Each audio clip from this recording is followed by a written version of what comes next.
¿Te imaginas una ciudad que te cuida? ¿Te imaginas una ciudad cariñosa contigo? Pues no siempre es así. Ciudad Amable, un podcast de Radio Inventada y su guía Perry Chaná. Hablaremos de distintas percepciones de ciudad según la diversidad de personas. Recuerden, para ser amables hay que conocernos. Las cuidadoras son mujeres y madres que, sin tal vez saberlo, son promotoras de los derechos humanos, de la solidaridad, el compromiso y la inclusión. Poder escuchar sus historias de vida, muchas de esas dolorosas, pero también esperanzadoras, significativas y que nadie conoce, resultan como experiencias ejemplares de resiliencia y adaptación frente a la adversidad. Antes escuchamos un pequeño extracto de un documental en YouTube, de muchos, donde se hablaba de los cuidados y cómo este también tiene cierta exigencia sobre estos cuerpos de mujeres, porque el 80% o más de las cuidadoras en Chile y el mundo son mujeres. El caso de Erika, la madre cuidadora de Matías, entrevistado de capítulos pasados, nos va a contar de su experiencia personal, pero también viene a retratar la experiencia de muchas otras personas que viven silenciosamente esto, en sus casas, encerradas, sin poder hacer mucho más que cuidar por tiempos también. ¿Qué es lo importante de esto? Reconocer también que todos o todas fuimos alguna vez niños, niñas, infancias, que en ese momento requerimos de cuidados, y en el futuro vamos a ser también adultos mayores y vamos a necesitar de cuidados. Y entender ese eslabón dentro de esta cadena de personas que cuidan es muy importante para poder aportar y reconocer, validar esto como un trabajo, un esfuerzo que sostiene la sociedad en silencio.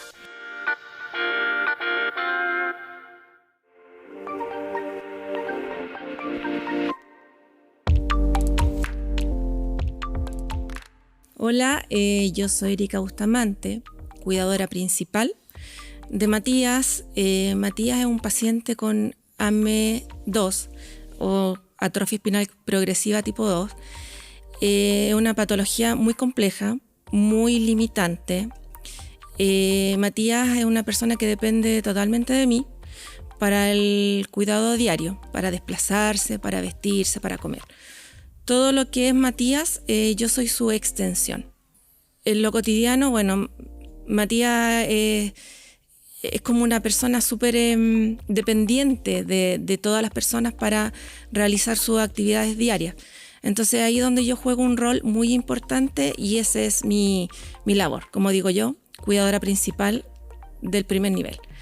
Mi credencial me facilita en ciertos aspectos como mis labores, mis salidas, como apurar un poco, porque por lo demás debo decir que ser cuidadora es un poco correr contra el tiempo, siempre estar justa de tiempo, que uno si quiere hacer un trámite lo tiene que hacer muy rápido. Entonces mi credencial me ayuda en esos momentos, en acelerar un poco el ir y volver de la casa.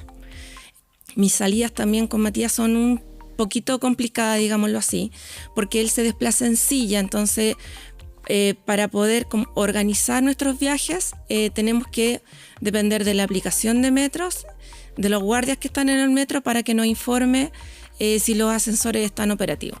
O si no, de lo contrario, como le decimos nosotros, plan B, que es modificar nuestra ruta y buscar la mejor opción. Con Matías nos ha tocado situaciones bien complejas en la parte de salud. Hace un par de años Matías se sometió a una cirugía, que era un procedimiento rápido, se complicó y estuvo en UCI, que fue lo más delicado.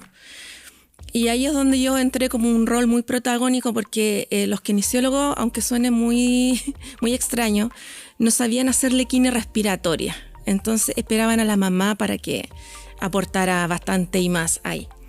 Es bien complejo ahí en esa parte de salud porque es como que uno pasa a llevar como el ego de doctor o de especialista, porque una simple mamá sepa algo más que ellos en ese momento. Los doctores no tienen mucho conocimiento de lo que el Matías tiene. Por lo menos está catalogado dentro de las enfermedades raras.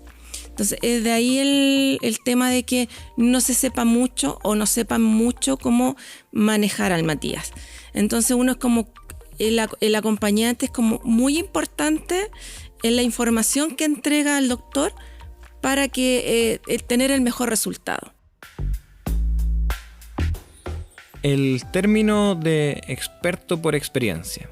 Cuando una persona llega al punto de, por su vivencia, saber más que un médico o otro experto con respecto a la condición de una persona en particular, lo podemos llamar experto por experiencia. En general, este término se acuña por Víctor Lizama, o uno de los grandes promotores de esto, y nace desde la salud mental, cuando una persona que tiene alguna discapacidad psicosocial decide de alguna forma tratarse a sí mismo o poder como opinar fuertemente con respecto a su experiencia y tratamiento, nació ahí el término de experto por experiencia, desde ahí. Pero esas mismas agrupaciones y colectivos invitaron a las demás personas con discapacidad a usarlo. Yo ahora en este podcast lo estoy expandiendo aún más y estoy diciendo que una cuidadora también se puede volver experta por experiencia en el cuidado de esa persona en particular, lo cual es muy interesante y es el caso que ocurre cuando los médicos esperan a la persona para poder manipular y hacer el tratamiento a Matías. El nuevo Transantiago sentimos como una oportunidad de inclusión realmente del transporte público. Fue como bien esperanzador para nosotros. Nosotros siempre, yo me refiero así, porque nosotros con el Matías somos uno. Pero después nos dimos cuenta en el trayecto que no fue tan inclusivo porque la gente no respetaba los espacios que le pertenecían a la silla de ruedas. Y tomamos la decisión de ir desde nuestra casa hasta la Teletón. Lo encontré una forma de desplazarnos muy segura, muy amigable para nosotros. Aprovechamos de conversar bastante con el Matías. Y hasta que me pasó una situación muy anecdótica con el Matías, que íbamos caminando, ya llevábamos como 2 meses de nuestra ruta. Era como lunes, miércoles y viernes, era a la misma hora. Un chofer de Transantiago se detuvo en pleno Pajaritos y nos ofreció llevarnos y nos dejó en la puerta de la Teletón. A él lo guardo en mi recuerdo, pero eternamente, porque fue como un ángel que me salvó ese día. Yo estaba muy agotada, pero tenía que cumplir porque era una responsabilidad que yo sentía con Matías en su terapia. Ahora Matías ya no está en la Teletón, pero siempre me acuerdo de esa situación fue como muy especial en nuestra vida. Matías también se recuerda mucho esa vivencia.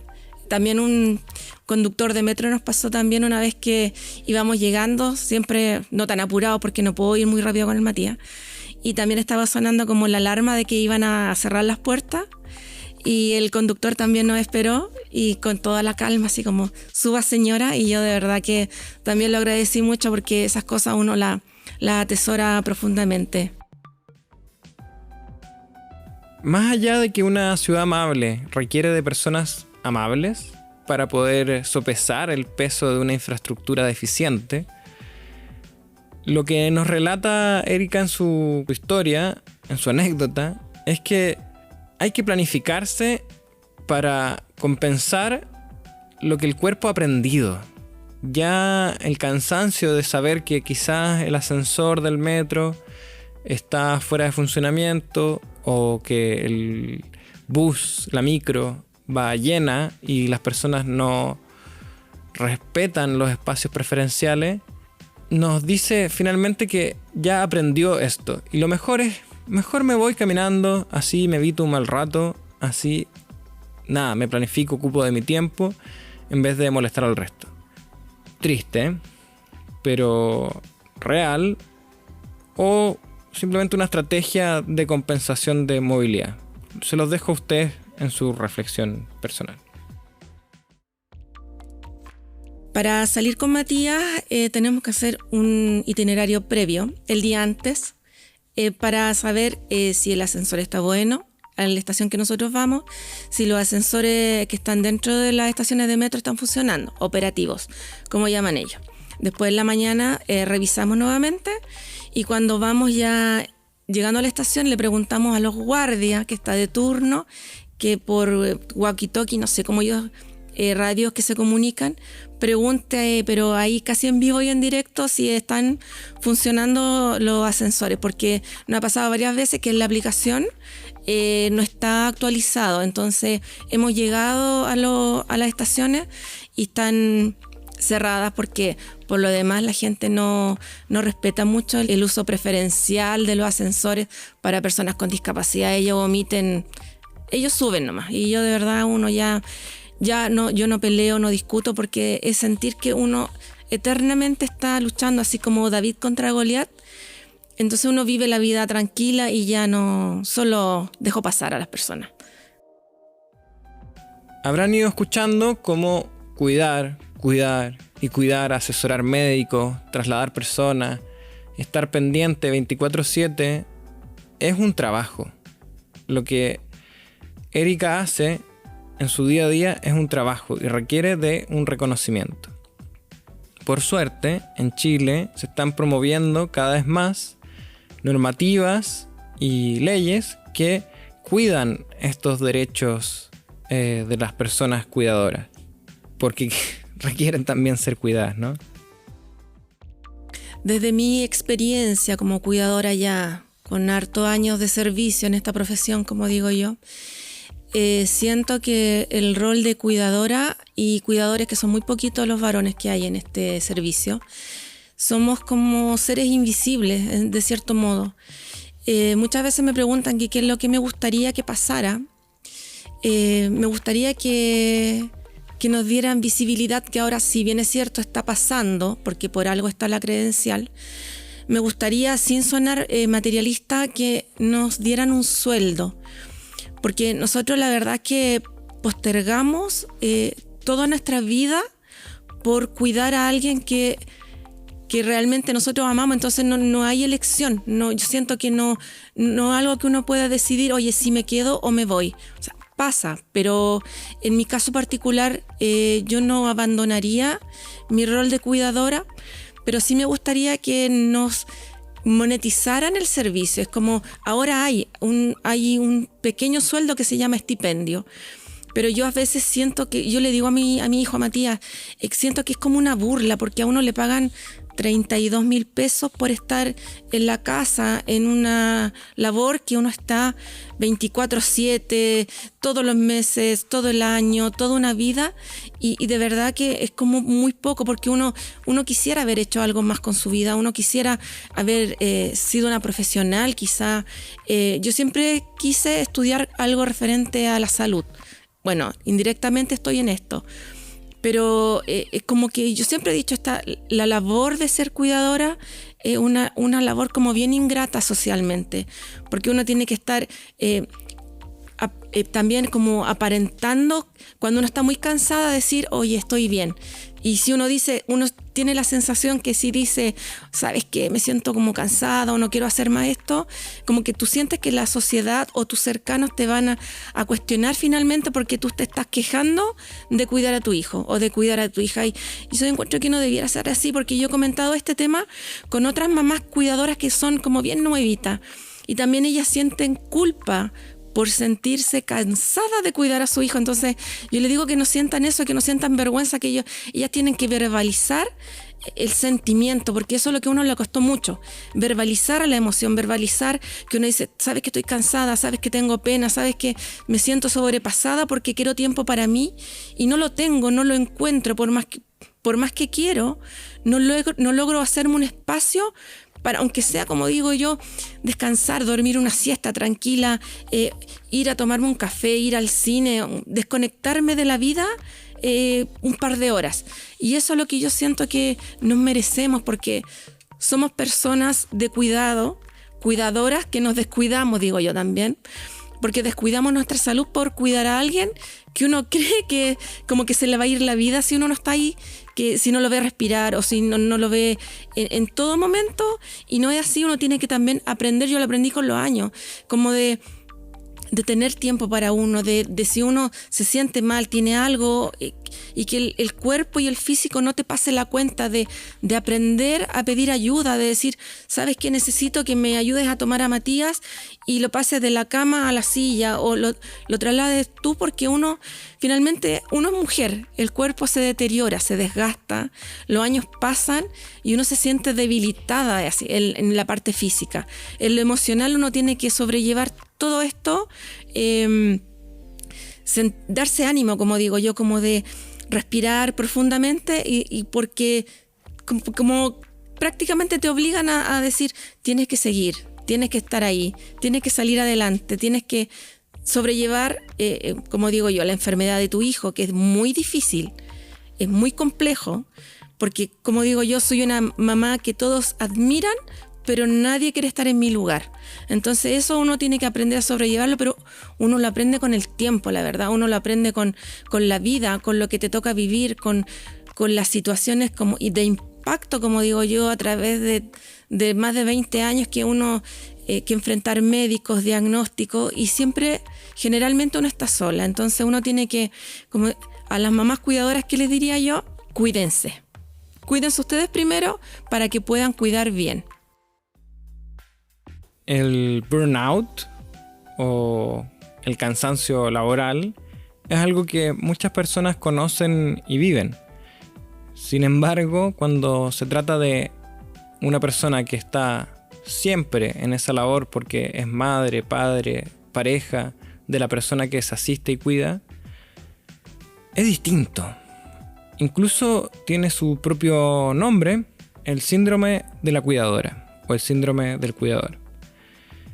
Básicamente, esto se reconoce cuando una persona que cuida empieza a tener pensamientos intrusivos, ganas de arrancar, una fatiga tanto física como mental importante, y no hay un sistema que sostenga esto, ¿no? ¿Qué es lo importante o qué podemos tratar de hacer? Las personas cuidadoras, lo que se le recomienda es que primero que nada pida ayuda, pida asistencia de otras personas que estén dentro de la red, y que no desestime el apoyo de la persona que es cuidada, porque en definitiva están juntos en esto y puede traer soluciones prácticas que no son esperadas. También el hablar de estas cosas y tratar de no cargar con este estigma de hacer las cosas por amor, porque eso viven las cuidadoras, ¿no? Lo hacen porque es su hijo y lo ama, lo hacen porque es su pareja y lo ama. Sí, pero no es solo por eso, también lo hacen porque sienten un llamado de responsabilidad, y quizás cuantas otras cosas que yo, que en mi vida he cuidado a mi sobrina nada más, pueda decir. Lo importante es tenerlo presente. Nosotros, ¿no? Los que estamos escuchando esta historia. Vivimos cientos de miles de personas, la mayoría mujeres, porque más o menos 85 de cada 100 cuidadores somos mujeres. También hay hombres, por cierto, excelentes cuidadores, y va a haber mucho más, muchísimos más. Y esas mujeres somos hijas, sobre todo, pero también somos parejas, somos esposas.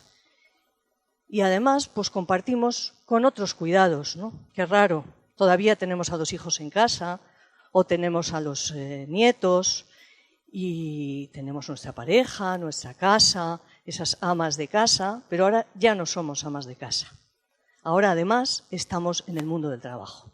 Estamos en el mundo laboral, que no queremos que además parezca que nuestra actividad laboral se resienta por nuestra actividad de cuidado. Nos fastidia eso, ¿no?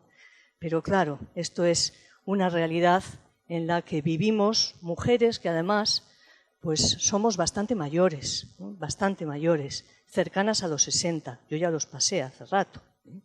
Y claro, estamos un poco más cansadas, ¿no? Y también llevamos mucho bagaje historias de vida, ¿no? Que muchos de los que estáis aquí conoceréis y sabéis, ¿no? Pero que ya hemos sufrido, también hemos vivido y hemos disfrutado de muchísimas cosas, pero es cierto que estamos más cansadas. En todo ese panorama hay otras cuidadoras que no quiero olvidar, porque son las que se llaman profesionales. Esas profesionales invisibles, que son las empleadas de hogar, los asistentes personales, las auxiliares de ayuda a domicilio, que por supuesto no tienen la implicación emocional que tenemos nosotros en el cuidado, pero desde luego el trabajo que hacen no es inocuo emocionalmente. Y además de no ser inocuo, además es un trabajo invisible y además es un trabajo que no tiene ningún valor social y que además no es reconocido prácticamente en nada. Ahora, en este segmento vamos a reflexionar un poquito con respecto a algo que viven muchas personas que cuidan a sus hijos. Es el tema de la escolaridad. Cómo también la infraestructura no acompaña y el tener que estar presentes, más allá de ser apoderados, sino como cuidadores, para asistir al baño a la persona que tiene que ir al colegio y también obviamente al baño por la cantidad de horas, o en comer, etc. Matías entró al primer colegio que lo inauguró en ese año, estaba presidente Lagos. Supuestamente era el primer colegio de la región metropolitana con inclusión, eso yo me acuerdo muy claro. Pero de verdad fue un desafío gigante para mí como mamá, porque Matías estaba ahí, pero con la condición de que yo fuera todos los recreos a estar con él. Si el colegio llamaba cada 10 minutos, yo tenía que estar presente. Habían profesores, especialmente una, que no fue muy amable con Matías, porque Matías siempre tuvo la dificultad motora de escribir, de llevar el ritmo de una escritura fluida. Fue súper complicado con ella, hubo un tema legal de por medio, porque ella fue como, lo acosaba en la sala, entonces fue como bien extraño enfrentarse a esa situación. Una mamá que viene ya como con mucha complicación desde antes con todo este tema de colegio. El colegio también era extrañamente un colegio de inclusión. No había ninguna sala en primer piso, estaban todas las salas del segundo piso para arriba, y el ascensor que tenía el colegio pasaba malo, entonces ahí tenía que estar yo subiendo la silla a pulso todos los días, a cada rato, porque el baño estaba abajo, entonces era una cosa como bien extraña. Yo tenía reuniones constantes con el director en ese momento. Fui a la municipalidad de donde dependía el colegio también a hablar con el alcalde en ese momento. Uno no llega a nadar limpio. Finalmente Matías terminó octavo gracias a mí, porque no gracias al colegio. Y él, decidió que por las trabas de los otros colegios que no cooperan en los horarios, que no ve las limitaciones de Matías, de llegar en ese momento hasta ahí con su tema escolar, porque fue una batalla gigantesca luchar contra un sistema educacional que en ese momento no incluía realmente a Matías. Entonces optamos por esa decisión de que Matías pausara temporalmente su estudio. Bueno, Matías, después de un tiempo, después de pandemia, la verdad, él decidió como retomar los estudios, pero por algo como de crecimiento personal. Él se vio como estancado, él se preparó para rendir exámenes libres, primero para primero y segundo medio, rindió eso, posteriormente al siguiente año se preparó para tercero y cuarto, terminó eso y al año siguiente rindió PAES. Esa vez fue como de película, porque nos tocó una lluvia tremenda en Santiago, ahí casi cruzando ríos y todo para llegar a su sede de rendición de PAES. Lo tuve que acompañar esa vez para que él pudiera asistir a rendir su PAES, que por lo demás le fue muy bien. Preparar exámenes desde la casa, desde la limitación de poder estudiar, desde mover un mouse con un solo dedito, desde escribir un libro con un solo dedito, desde rendir su PAES, su preparación, acompañado por un tutor que él no lo conocía, de explicarle cómo Matías funcionaba. La verdad, a mí Matías me llena de orgullo porque él saca una entereza, una fuerza que él tiene muy, muy especial, muy, muy particular de vivir experiencias muy fuertes de salud. Entonces, yo siempre digo, ¿quién soy yo para flaquear? Si veo al Mati y él consigue muchas cosas desde sus limitaciones, desde lo poco que él puede hacer físicamente, él mentalmente es un grande. Él se entrega al 100 y él es muy constante, muy perseverante en lo que él hace. Él se propone algo y lo hace. Si no le resulta eso, busca otra alternativa y sigue ahí como buscando su camino. Y digo, hasta que sea famoso mi hombre, y lo va a conseguir. Él es como bien, es mi orgullo, la verdad es mi orgullo. Bueno, dejando de lado todo lo que es movilización, metro y todo lo que esto en general, desplazamiento. Choferes de Uber, por favor, ayuden a las mamás que tienen silla, porque no somos súper mujeres. En general, como la vereda, calle, no está adaptado para nada para hacernos la vida más llevadera a las personas que trasladamos silla. Están siempre con su sub y baja, con su vereda que se levantó, los semáforos que los ponen donde a veces no alcanzamos, las rampas que son como casi kamikaze algunas. En los malls, por favor, modifiquen los baños, porque no son baños para todos. Nos cuesta mucho a mamás que tenemos que tomar a nuestro hijo en brazos para desplazarlo al baño. Pongan una camilla. Ayúdenos, por favor, a que si en un momento de distensión para nosotros, como mamá cuidadora con nuestro hijo, salir a vitrinear, que por favor la ida al baño no sea un caos, porque de verdad que complica. Por favor, escúchennos.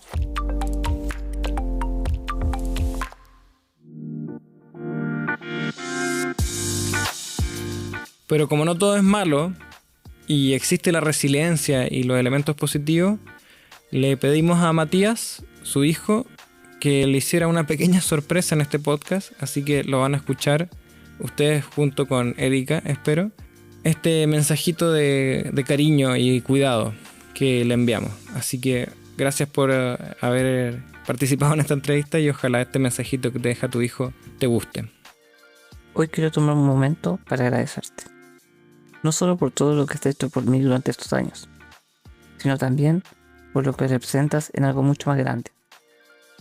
Tu apoyo no se queda solo en mi vida, es un apoyo que sostiene a mi familia, que nos da fuerza como red, y que incluso tiene un impacto en la sociedad entera, porque lo que hacen las cuidadoras es fundamental. Permiten que otros podamos avanzar, estudiar, trabajar y soñar. Muchas veces ese esfuerzo pasa invisible, sin el reconocimiento que merece. Sin embargo, día a día, con cansancio y con esfuerzo, siguen ahí, sosteniendo vidas. Por eso, quiero decirte gracias. Porque tu trabajo no es solo cuidado, es amor, es resiliencia y es un pilar para todos nosotros.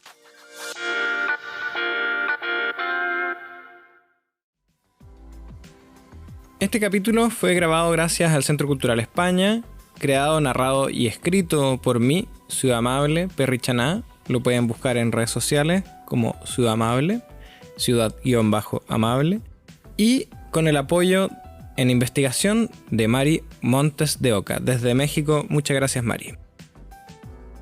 Citas de audio, documental en YouTube, historias de vida de una madre cuidadora de su hijo con discapacidad. Kerly Barón, 2021. Construyendo la sociedad de los cuidados, Maite Sancho. Charla TED 2016.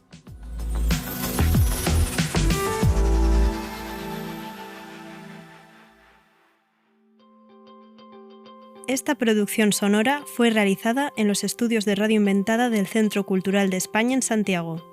Las opiniones vertidas en este programa son de exclusiva responsabilidad de quienes las emiten y no representan necesariamente el pensamiento de Radio Inventada o el Centro Cultural de España en Santiago. Editor general de Radio Inventada, Joaquín Jiménez Salvador. Postproductor, Fabián Flores Corbalán. Todos los derechos reservados.